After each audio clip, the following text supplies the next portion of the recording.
the briefing just to bolster what we already know about this county and this region. This is the fourth county we are visiting in the region, and the issues affecting central region are basically similar. Our discussion was centered around continuous fight against illicit brew, second generation alcohol, substandard and counterfeit alcohol, drugs, and generally drug abuse. I'm very happy to note that pursuant to the efforts that have been put in place by government, Nyeri is county number 41 in terms of proliferation of alcohol and drugs, meaning that it has made very great progress. It's one of the counties in the region, in the central region, that has the lowest proliferation.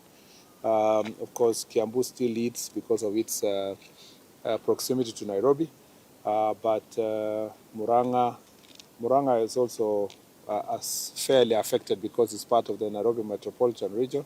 But if you, Nyandarua, we were in Nyandarua yesterday, and this ranking is as low, closer to Nyeri. Nyeri is the lowest ranking now of all the counties in the region. So congratulations to particularly the security team, the chiefs, the assistant chiefs, but more importantly, the citizens. There is generally, if you were to listen to the feedback from Central Province, you will think that there is a major crisis of alcohol abuse. But in reality, the reason why it is more pronounced here is because of citizen consciousness. The citizens are very, very conscious about cases of alcohol abuse, drug abuse, and they are very particular in terms of this fight. So every small incident that happens in this Mount Kenya region, the citizens are very conscious to speak about it. But in reality, the worst hit counties are in the western part of the country, led by Trans Nzoia, and then followed by Kakamega and Kisumu. Then, of course, Nairobi and its environs. So the efforts, we are also here to learn from the strategies that have been put in place over time in this region that have helped to reduce this problem of alcohol and drug abuse, so that then in our next visit to Western and Nyanza region, we can be able to share with the citizens and the security team in that particular region. Be that as it may, there is still challenges here, particularly related to second generation alcohol and adulterated ethanol. This problem is very, very specific. It is perpetrated by not more than 5 businessmen, in quotes, they call themselves businessmen, but particular smugglers of this ethanol, adulterated ethanol. Last night, one of them was arrested based on a particular sting operation that was done by a team that came from Nairobi, working together with our local security team. These particular business people, for some reason, find Laikipia County as a safe haven. So every time there's an operation, they are able to move the ethanol to Nanyuki. And we have a plan for what we need to do in Nanyuki. We discussed that during Jukwaa la Usalama in Laikipia, but we have also agreed today, because we were in Nyandarua, Nanyuki was mentioned. We are here, Nanyuki is mentioned. We were in Laikipia, Nanyuki is mentioned as a safe haven for these people to go and hide their alcohol. So our plan is to make sure that we do a particular operation in Nanyuki, even as we get to arrest the characters who are operating in this county. We have also agreed in this security meeting, thanks to the fact that we have the IG here and the NACADA CEO, that we are going to establish a national multi-agency team that will work together between NACADA, National Police Service, KEBS, and KRA, particularly those agencies, to work together. For those who are expecting me to have a formal appointment for them, it will not happen. So you will not get an opportunity to do a court order. But we will work together in a multi-agency team, coordinated from Nairobi, so that then we can together do these operations where we think that the regional and county teams need support. The national team will come in to help them from time to time until we get rid of this issue of alcohol in our country. But let me emphasize that I am impressed by the progress we've made in Nyeri. Because of the various addictions that over time people have been using alcohol, uh, before I go that, let me say this, that on the part of drugs, cannabis sativa is still a big challenge across this country and this region. Remember that this is also a route of what do you call transport, trafficking route from all the way Ethiopia, Marsabit, Isiolo, across here. So, and some of these drugs are left in this county. We also have people growing cannabis sativa in Mount Kenya forest and the neighborhood. And we have agreed that we need to work together in a multi-agency team again, together with Kenya Forest Service and Kenya Wildlife Service, to see how best we can deal with those who are hiding inside the forest to be, and then producing and selling this cannabis sativa around this place. Other than that, let me say this, that as a result of this use, long-term use by various people who are still recovering, we have serious mental health challenges in Nyeri. It is actually shocking to see that we lose about 8 people a month who commit, was it more than 8? Yeah? It's about 8 people. Yeah, County Commissioner, 8? Yeah. So in 2 months, we have lost 16 people committing suicide. This is unbelievable. This is such a huge number. And we need a collaboration with the county government. We need most of these people to go for rehabilitation. We also need counseling services generally in this county. And we have agreed that perhaps working with NACADA and the county government, they need to train people who interact with citizens more often, like religious leaders, like our chiefs, like our assistant chiefs, to see if they can supplement in terms of helping to counsel people and give them directions in life. Because of this abuse of alcohol, sometimes with the little, with the, the least provocation, you find someone committing suicide. Just a small problem, then they commit suicide. We've also realized that of those people committing suicide, almost 70% are men, which is a serious social issue. This issue does not, it's not just law enforcement issue. It requires a whole society approach to see how best we can be able to deal with the challenges that people have. It's not one of the poorest counties, so you cannot attribute it to poverty. So there are more other society challenges that is putting people under pressure. We also have in this county a huge population of students in the universities and colleges. And part of the reasons why we have said that as a county security team, and particularly sub-county security team, they need to incorporate the dean of students in the universities and colleges and their student leaders in their security meetings for purpose of strategy to deal with also this issue of drug menace and various targeted supplies for alcohol, particularly weekends, where some of this ethanol and some of this adulterated alcohol is transported from Nairobi over the weekend to come and hurt many of the students and residents of this area because of various events that take place. This is a fairly closer to Nanyuki. Nanyuki is considered a getaway town. And so part of Nyeri, as you move from Nyeri town towards Kieni, as you walk towards Nanyuki, is full of parties, especially around this town and across. And we don't want people to take advantage of our residents of this area. The other security challenge we have in this county that we have discussed is questions about misuse of young people for political gain, use of gangs, trying to revive sects. A lot of work has been done to suppress these issues, but political violence is something that we are monitoring. We are going to discuss our chiefs and assistant chiefs, how we should all prepare ourselves as a society to confront use of young people to cause violence, burn property, destroy property, kill people, attack people. This is an area that we want to have also a conversation with our citizens in this area. As we go to the elections, we do not want people to charge young people for purpose of violence. And we are very, very much concerned of recent activities during protests where shops have been banned, businesses banned, government vehicles targeted, police stations.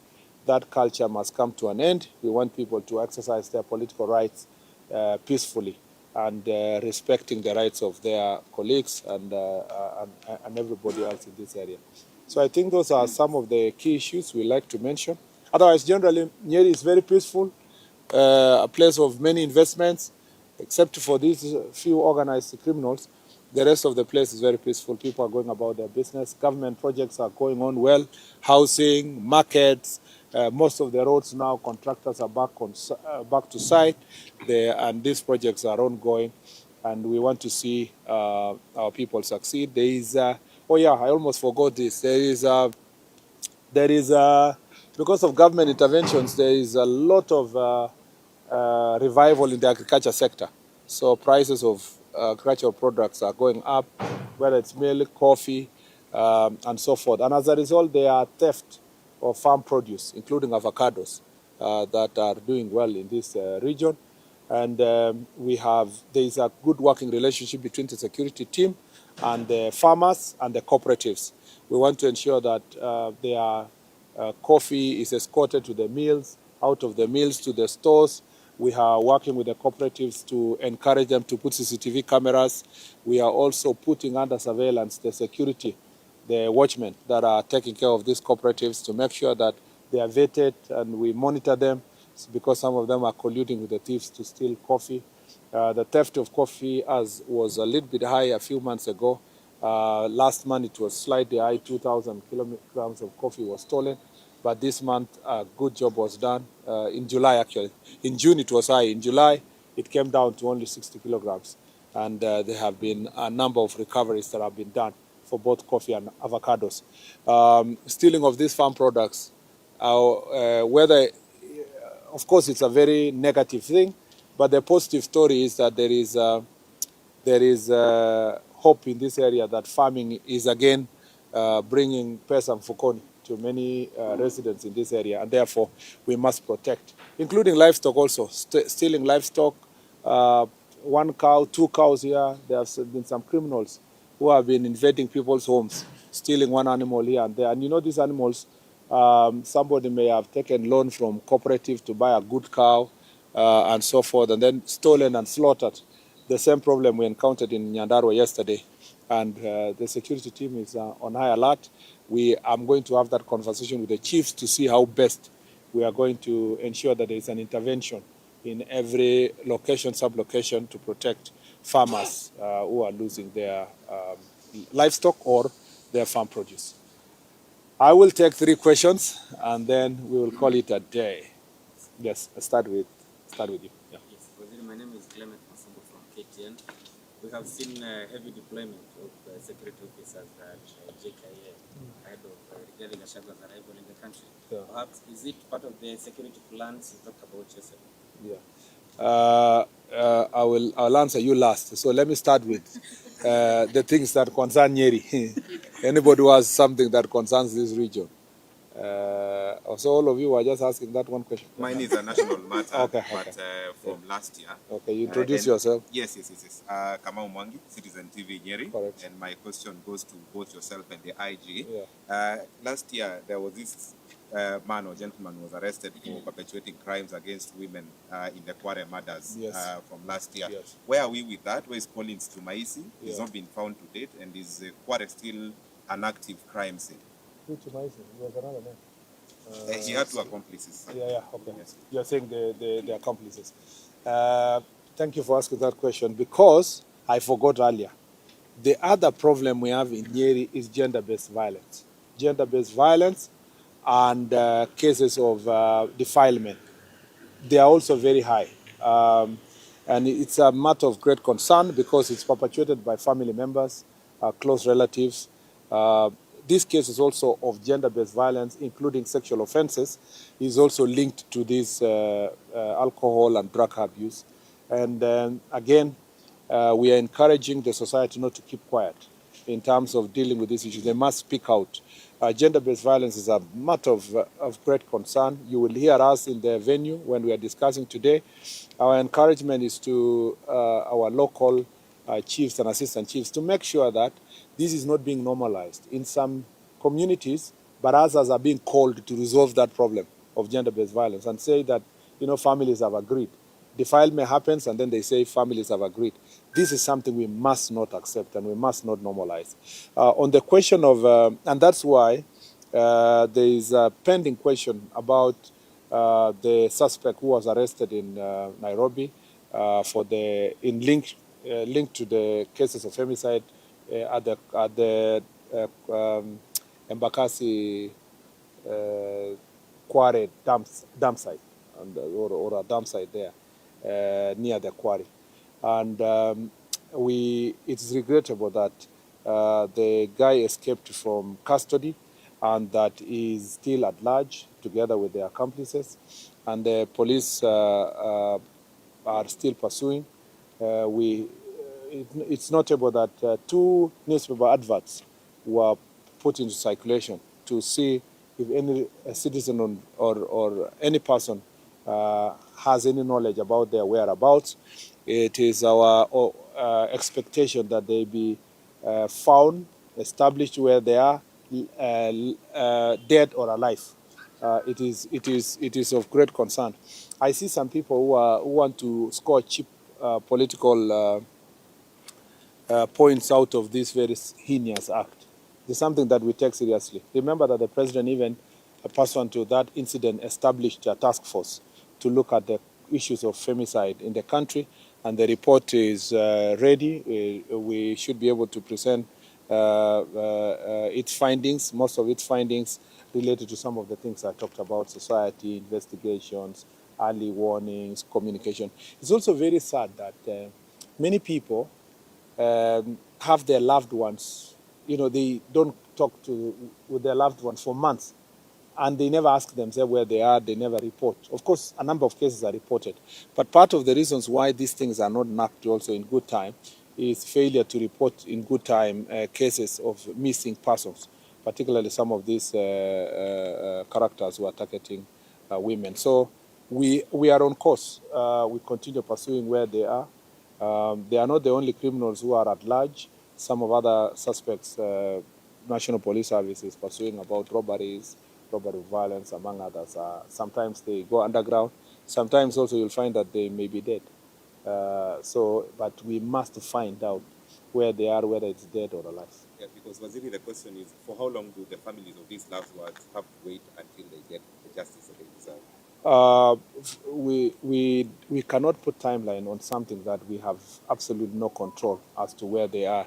If it was an issue where the National Police Service knew that somebody is sitting there and they are saying investigation is not going, it would have been an issue.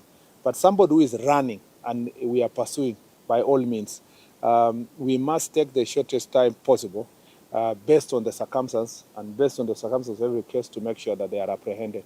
And we really need public support. We want to ask Kenyans, if it's even possible for us to put another advert, we can do so, and ask as many Kenyans as possible to help us with information on his whereabouts, so that we can, and their accomplices. And even if they, for whatever reason, they are still not alive, somebody should tell us about the same. Maybe we hear from the IG in terms of whether the place is still a crime scene. If that's okay? Was it? The answer is the same. Yeah, the answer does me. Actually, it's the one who gave me the answer to read in Parliament. So the answer is the same. I don't get my answers from any other source. Any other question? I'll conclude with your question. So I will not forget. I'm not forgetting. One last question. My name is Nancy Milo from the Daily Nation newspaper.